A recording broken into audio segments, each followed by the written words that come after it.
Hello साथियों, नमस्कार। YouTube पर एग्जाम422 के चैनल पे आप सभी का स्वागत है, अभिनंदन है। आशा है आप सभी लोग बहुत अच्छे होंगे। आप लोगों की तैयारी भी बहुत अच्छे से चल रही होगी। साथियों, जो लोग हमारे चैनल पे नए जुड़े हैं, चैनल को सब्सक्राइब कर लें, शेयर कर दें और लास्ट में कमेंट करके बताना कि आज का सेशन हमारा कैसा रहा और आपके कितने क्वेश्चन सही हुए। हमारे और भी सब्जेक्ट के वीडियो देखने के लिए हमारे चैनल के प्लेलिस्ट में जाकर के आप लोग देख सकते हैं। बहुत ही छोटे छोटे वीडियो 10-10 15-15 मिनट के वीडियो, बहुत ही इंपॉर्टेंट क्वेश्चन हमने करा रखे हैं अदर अदर सब्जेक्ट के। तो साथियों, आज हम पढ़ेंगे क्या, इंडियन ज्योग्राफी। किससे संबंधित?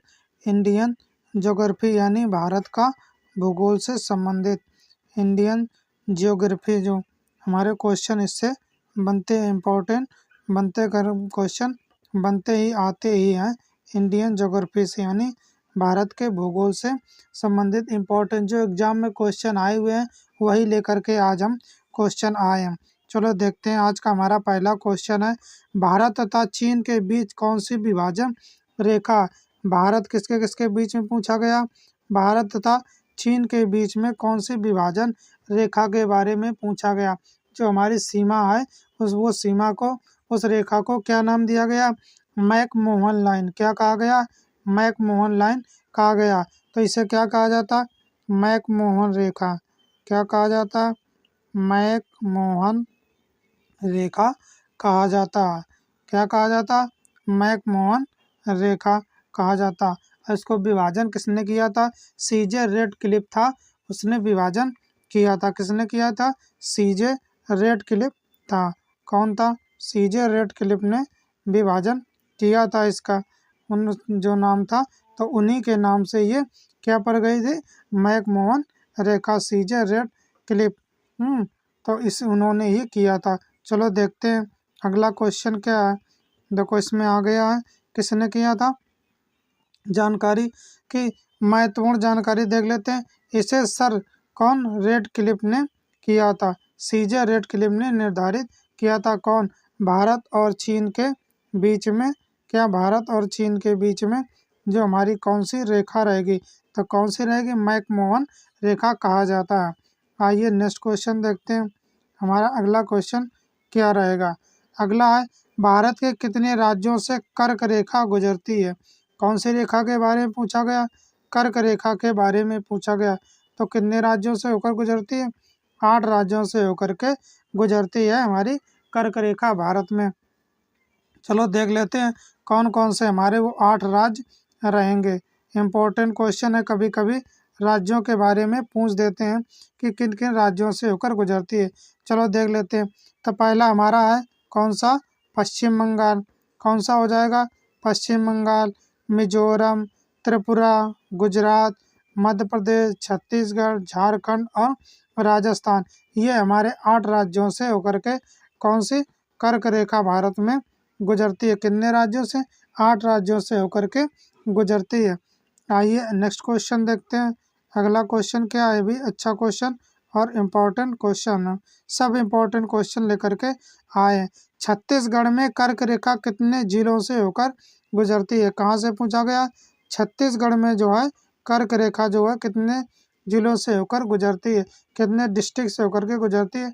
तो 3 यानी 3 राज्य, कितने? 3 डिस्ट्रिक्ट यानी 3 जिलों से होकर के गुजरती है। कौन कौन?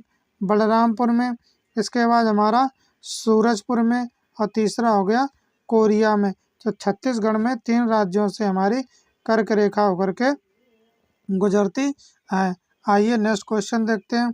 और अच्छा क्वेश्चन है, इम्पोर्टेंट क्वेश्चन लेकर के आए हैं सभी सभी क्वेश्चन अच्छे हैं। चलो देखते हैं अगला क्वेश्चन क्या रहेगा हमारा।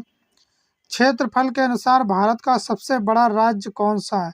क्या पूछा गया? एरिया के हिसाब से देखा जाए तो भारत का सबसे बड़ा राज्य कौन सा है? तो भारत का सबसे बड़ा राज्य कौन सा है? हमारा राजस्थान। राजस्थान जो है वो भारत का सबसे बड़ा राज्य है। कौन सा हो जाएगा? राजस्थान जो है भारत का सबसे बड़ा राज्य है।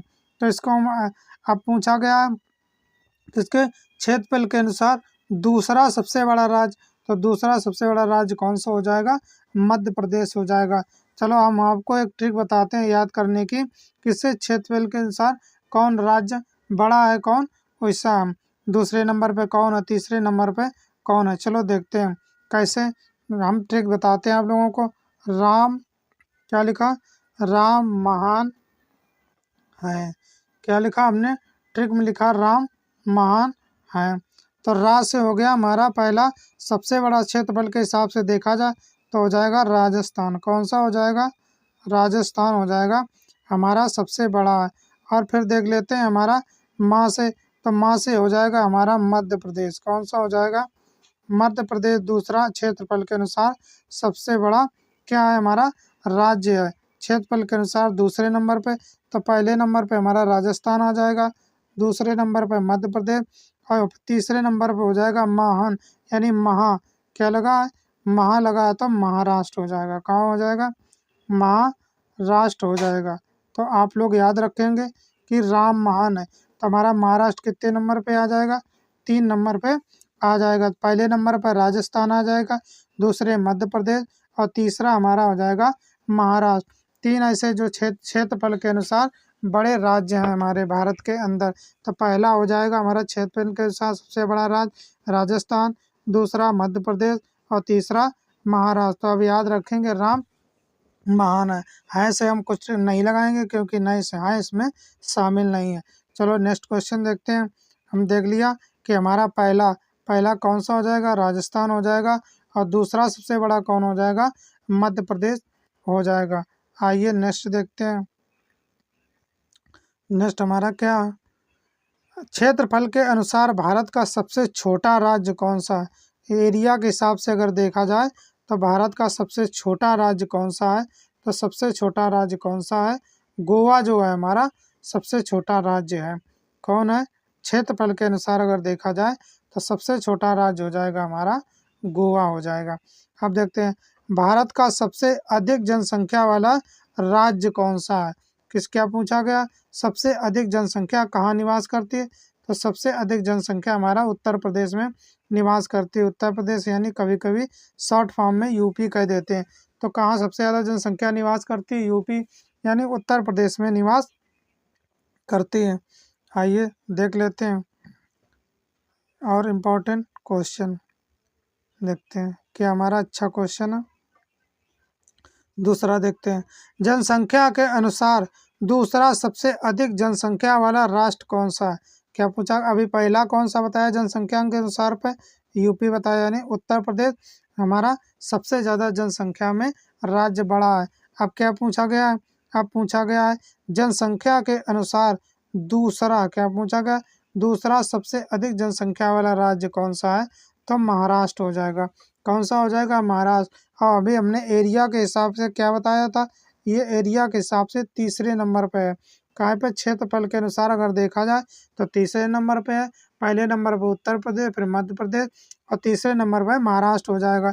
और जनसंख्या में देखा जाए तो दूसरे स्थान पे कौन सा, दूसरे स्थान पे महाराष्ट्र है। पहले नंबर पे कौन है, उत्तर प्रदेश है।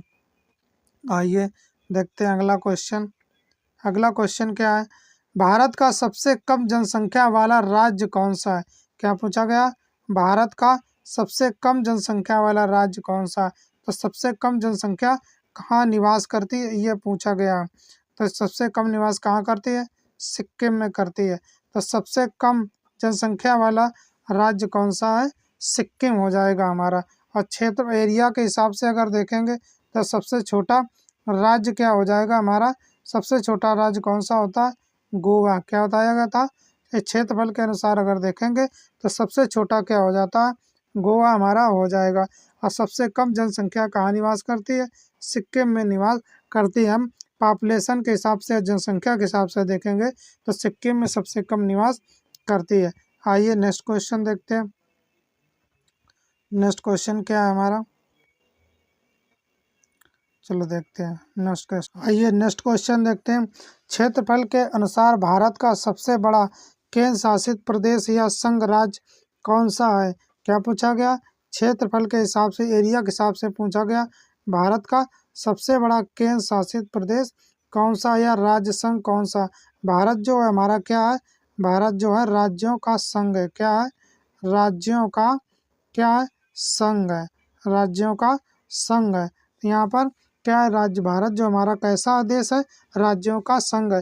तब पूछा गया कि सबसे बड़ा केंद्र शासित प्रदेश कौन सा है, कौन से एरिया के हिसाब से, तो हमारा लद्दाख हो जाएगा। कौन सा हो जाएगा, लद्दाख हो जाएगा। केंद्र शासित प्रदेश पूछा गया है, वैसे अगर क्षेत्रफल के हिसाब से अगर देखा जाए तो सबसे बड़ा कौन सा है, राजस्थान हो जाएगा। मगर केंद्र शासित प्रदेश पूछा गया है तो भारत जन एरिया के हिसाब से सबसे बड़ा तो कौन सा हो जाएगा, लद्दाख हो जाएगा। आइए अगला क्वेश्चन देखते हैं। अगला क्वेश्चन क्या है हमारा, क्षेत्रफल के अनुसार भारत का सबसे छोटा केंद्र शासित प्रदेश कौन सा है। अगर एरिया के हिसाब से देखेंगे तो भारत का सबसे छोटा केंद्र शासित प्रदेश कौन सा है, तो सबसे छोटा केंद्र शासित प्रदेश हो जाएगा हमारा लक्षद्वीप। कौन सा हो जाएगा, लक्षद्वीप हमारा सबसे छोटा केंद्र शासित प्रदेश हो जाता है। कौन केंद्र शासित प्रदेश पूछा गया है, इसीलिए सबसे छोटा कौन सा है, लक्षद्वीप है। और इससे अगर क्षेत्र एरिया के हिसाब से देखेंगे तो सबसे छोटा कौन सा है, गोवा है। कौन सा है, क्षेत्रफल के अनुसार देखेंगे तो सबसे छोटा गोवा है। मगर हमारा केंद्र शासित प्रदेश पूछा गया क्षेत्रफल के अनुसार तो कौन सा हो जाएगा, लक्षद्वीप हो जाएगा। आइए नेक्स्ट क्वेश्चन देखते हैं। नेक्स्ट क्वेश्चन क्या है हमारा, नेक्स्ट क्वेश्चन रहेगा, अच्छा क्वेश्चन है, भारत का सबसे अधिक जनसंख्या वाला केंद्र शासित प्रदेश कौन सा है। क्या पूछा गया, भारत का सबसे अधिक जनसंख्या वाला केंद्र शासित प्रदेश कौन सा है, या राज्य संघ कौन सा है, तो कौन सा हो जाएगा, दिल्ली, दिल्ली हो जाएगा। यानी दिल्ली, अंग्रेजी में हम दिल्ली लिखते हैं और इसको ऐसे दिल्ली लिखते हैं। तो हमारा कौन सा हो जाएगा, केंद्र शासित प्रदेश पूछा गया जनसंख्या के आधार पर कौन सा हो जाएगा, जनसंख्या केंद्र शासित प्रदेश कौन सा सबसे अधिक जनसंख्या निवास करती है, तो हमारा दिल्ली हो जाएगा। और वैसे देखेंगे अगर हम केंद्र शासित में नहीं देखेंगे तो हमारा सबसे ज़्यादा जनसंख्या राज्य किस निवास करती है, उत्तर प्रदेश में सबसे ज़्यादा जनसंख्या निवास करती है। आइए अगला क्वेश्चन देखते हैं, भारत का सबसे कम जनसंख्या वाला केंद्र शासित प्रदेश या संघ राज्य कौन सा है। भारत का सबसे कम जनसंख्या वाला केंद्र शासित प्रदेश कौन सा है, कौन सा केंद्र शासित प्रदेश हमारा कौन सा हो जाएगा, लक्षद्वीप। हमारा सबसे छोटा क्या हो जाएगा, जहाँ पर सबसे कम जनसंख्या निवास करती है, सबसे कम जनसंख्या निवास करती है। मगर कैसा राज्य हो जाए केंद्र शासित प्रदेश, तो कौन सा हो जाएगा, लक्षद्वीप हो जाएगा। क्या हो जाएगा, लक्षद्वीप हो जाएगा। कौन सा हो जाता है, हमारा लक्षद्वीप हो जाता है। ये अच्छा क्वेश्चन है। मगर इसे देखेंगे जब सबसे कम जनसंख्या कहाँ निवास करती है, तो सिक्किम में। कहाँ करती है, हमारा सिक्किम में। कहाँ करती है, सिक्किम में सबसे कम निवास करती है।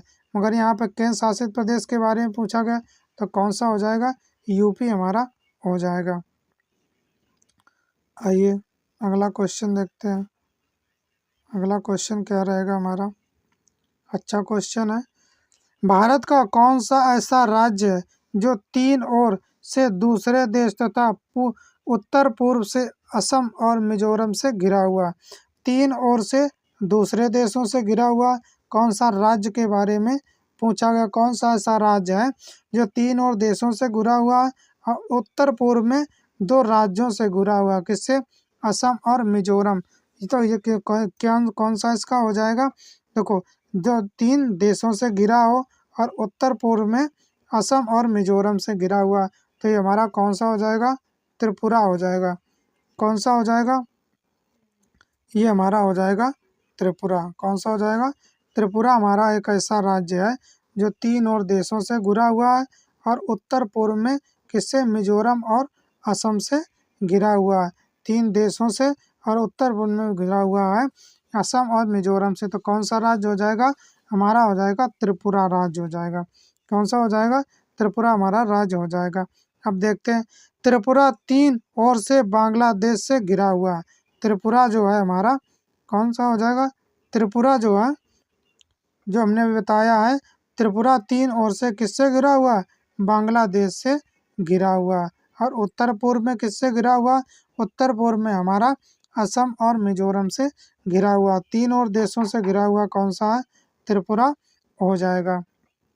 कौन सा हो जाएगा, त्रिपुरा हमारा हो जाएगा। साथियों ये जो हमारे क्वेश्चन थे इंडियन ज्योग्राफी से संबंधित, ये हमारे बहुत ही इम्पोर्टेंट क्वेश्चन थे जो एग्जाम की दृष्टि से इम्पोर्टेंट क्वेश्चन रहे हैं। कौन से त्रिपुरा जो था हमारा 3 और देशों से घिरा हुआ, किससे 3 और उत्तर पूर्व में किससे घिरा हुआ, असम और मिजोरम से। किससे घिरा हुआ, असम और मिजोरम से। तो कौन सा हो जाएगा, त्रिपुरा हो जाएगा। हमारा सबसे कम जनसंख्या वाला केंद्र शासित प्रदेश कौन सा है, ये हो जाएगा लक्षद्वीप हो जाएगा। अधिक जनसंख्या वाला केंद्र शासित प्रदेश कौन सा है, तो ये हो जाएगा हमारा दिल्ली हो जाएगा। और सबसे कम सबसे भारत का सबसे छोटा केंद्र शासित प्रदेश कौन सा है, तो सबसे छोटा केंद्र शासित प्रदेश हो जाएगा लक्षद्वीप हो जाता है। तो साथियों, आज के हमारे ये इम्पोर्टेंट क्वेश्चन थे इंडियन ज्योग्राफी से संबंधित। जो एग्जाम में आए हुए क्वेश्चन है, किसी न किसी एग्जाम में वही क्वेश्चन लेकर के हम आए हैं और सभी इम्पोर्टेंट क्वेश्चन है। तो साथियों, जो लोग हमारे चैनल पर नए जुड़े हैं, चैनल को सब्सक्राइब कर लें, शेयर कर दें, कमेंट करके बताना कि सेशन कैसा रहा और आपके कितने क्वेश्चन सही हुए हैं। चैनल को लाइक कर दिया करें, जिससे हमें मोटिवेशन मिलता है। और हमारे और भी सब्जेक्ट के वीडियो देखने के लिए हमारे चैनल के प्लेलिस्ट में जाकर के आप लोग देख सकते हैं। अपना अमूल्य समय निकाल कर हमारे चैनल पर जुड़ने के लिए, हमारा वीडियो देखने के लिए बहुत बहुत धन्यवाद। Thanks for watching this video.